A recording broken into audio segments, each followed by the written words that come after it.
Palestinian and Israeli leaders this week in an attempt to broker a deal with just weeks left on a 9-month negotiating table that is almost at its conclusion and not looking good. Charles Krauthammer is a syndicated columnist, Fox News contributor, and author of Things That Matter, #1 on the New York Times bestselling list for 23 weeks now. Charles, you are not a fan of how the Secretary of State has handled all of this. Let me start with this. Could anyone have done better with these two sides, given how diametrically opposed they are? Of course not. Nobody else could have done better. But just about every other sentient observer of the Middle East would have understood that before Secretary Kerry began his crusade, would have known 9 months ago, when this was self-initiated by him, that there was no way this would ever succeed.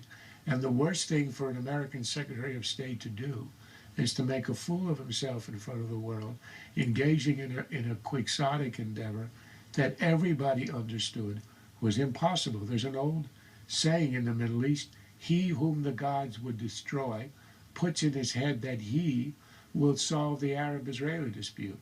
And this was a point in time when Kerry kicked this off, when there was zero indication from either of the parties that there was any desire or any conditions, any ripeness to these negotiations where they might even lead to a conclusion. Why did he do it? That's the problem.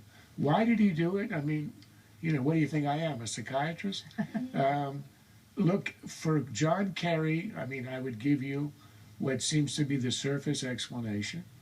Either he thought, well, I can't solve Egypt, I can't solve Syria, I can't solve Lebanon, Jordan is inundated with refugees, Iraq is a mess, Iran is going nuclear and I can't stop them, so let me try to do something in the one area that really right now is not in crisis and does not require our administrations. Or he thought, I deserve a Nobel Prize, this is the last job I'm going to have in my career, this is the thing that if I get it will give me a Nobel Prize and I'll go for it. But it doesn't make sense at any level. That's the problem. Not that he failed. That was utterly predictable from the very beginning. He comes but that he initiated this. He comes